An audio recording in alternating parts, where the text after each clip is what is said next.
As much as I enjoy reading books, one problem I've been facing is not having a system for tracking all the books I read. For all of last year in 2020, I kept a note on my phone just in the Apple Notes app where I basically wrote every book I finished reading as I finished reading it. It required a lot of manual work and it required me to remember to update that note whenever I finished a book. So after using that Apple Note for an entire year, I discovered something called Readwise. And if you watch my channel, you know I love Readwise. It really syncs all my notes and stuff like that onto my Notion. But one thing I don't like about Readwise, it only works with Kindle. So this app that I use, Readwise, does not work with Kobo or Nook or paperback books or even audiobooks on Audible. For all those books that I read, I would still have to track those somewhere else outside of Readwise and Notion. It wasn't until very recently where I discovered an app called Goodreads. Goodreads is a social media app for readers, and this has completely changed my workflow for tracking the books I read, discovering new books, just organizing all my books in one central place. Don't get me wrong, there are quite a few things that drive me nuts in terms of annoyances with Goodreads, but in this video, I'll be showing you my system and all the benefits of using Goodreads to track all your books, whether they're paperback, Kindle books, or any other device you may be using. Hi there, Waheguru Ji Ka Khalsa, Waheguru Ji Ki Fateh. My name is Maneetpaul Singh. On this channel, we talk about tools and techniques to live a more productive and intentional life. If that sounds like something you're interested in, consider pressing the subscribe button down below. Now, a quick overview of what Goodreads actually is. It's a social media website that actually came out in 2006, around the same time that Facebook was released. So this website's been around for quite a while, but then in 2013, Amazon actually bought them. Now, they still work kind of independently, but they're tightly integrated within Kindle and Amazon, which actually helps quite a bit. All the books that you could possibly think of are within the Goodreads system for adding them to your bookshelf. They also have almost 100 million people using the service, so chances are you have some friends on there already that you could probably go on and add. Now, besides tracking books that you're reading, there are quite a few other benefits of using Goodreads, and the first one is just the social benefit of using this website. I personally love following other people on Goodreads like Ali Abdaal or my favorite authors, and I get to see what books they're reading and kind of follow along on their journey and get some inspiration for books that I might want to read as well. But putting those kind of people aside, it's also really awesome just adding your own friends and family to your account and getting to see what those people are reading as well. I got so much insight into my friends who actually read books that I never thought actually read books. It's just so much fun to see what other people that you know are reading. And that brings me to the second advantage of using Goodreads. Having the ability to discover new books in a really clear and centralized place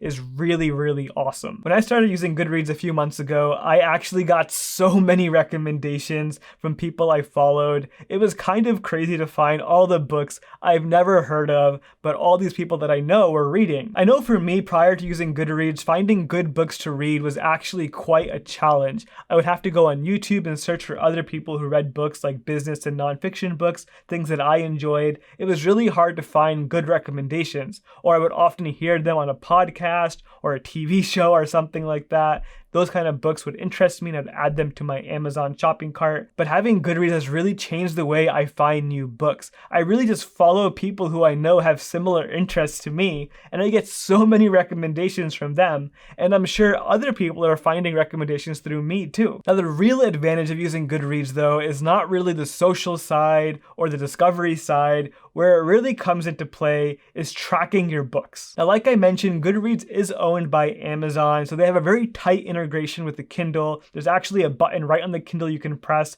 to open up Goodreads and log into your account, but you don't have to use a Kindle, which makes it really awesome. You can have a Kobo or a Nook or even paperback books, and you can just use the website and track your books through there. They also have some really nice mobile apps too. I actually think the mobile apps are easier to use than the website, but the point here is you don't have to be using a Kindle to be getting the benefits of Goodreads. You can be using any device or physical book for that matter and still get this benefit of tracking your books through this service. Now, the way they break it down is by 3 default categories, which they call bookshelves. You have 3 bookshelves when you make your account on Goodreads.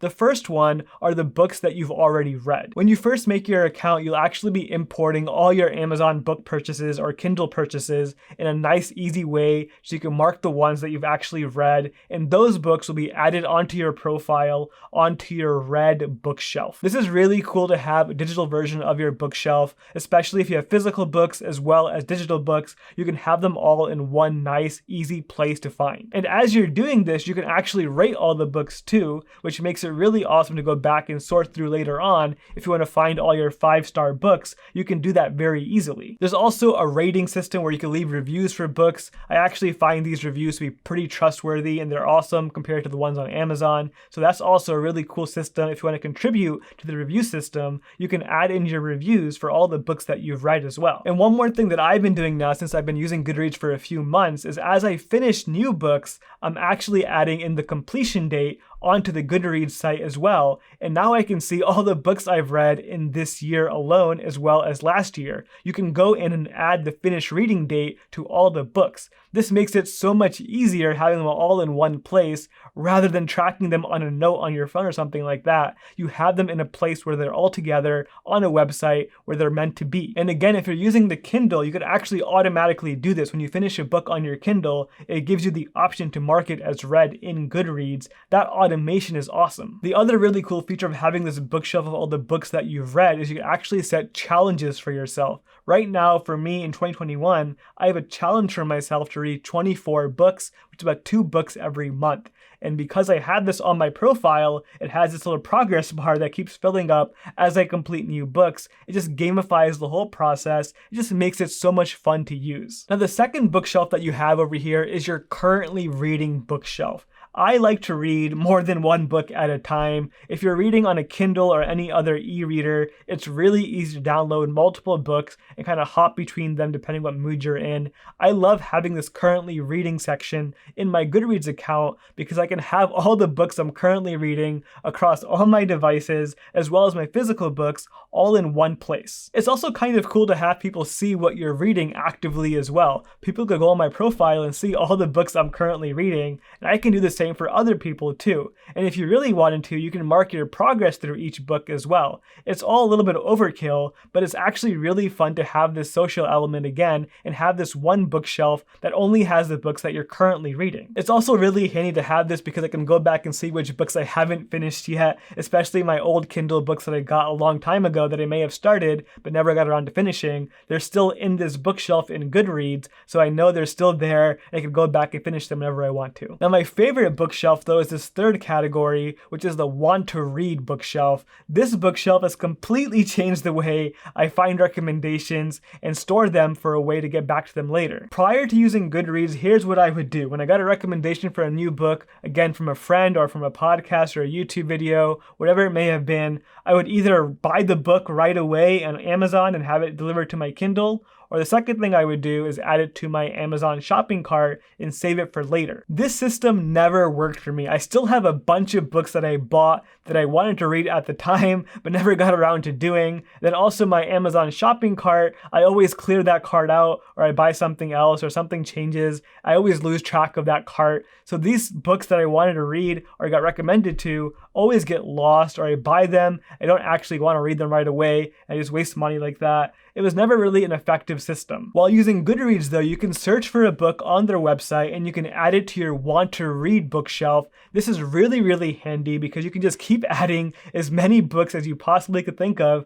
to this bookshelf. And when you want to buy a new book, you go through the bookshelf and just pick one that you want to read and you buy it then. This bookshelf by itself has saved me so much money. I would actually buy books quite often because I really wanted to read them and I got recommended to it. I didn't want to forget about it. So I just buy it with the one-click feature. But now I just add it to my Goodreads and I know it's there. It's always going to be there. And when I'm ready to actually pick it up and read it, I will go in and buy it. Now I know I've been raving about Goodreads this entire time, but I have to say the website was really, really difficult to use at first, especially when you first make your account and go to your settings. They're just random checkboxes everywhere, especially for notifications. I went through and disabled every single one. It's very outdated, so don't be surprised when you make your account that you're making an account on a website that's really, really old. With that being said though, the functionality of Goodreads I don't think could be beat by anyone else right now. Because it's owned by Amazon, they have so many books in their system that you can add to your bookshelves.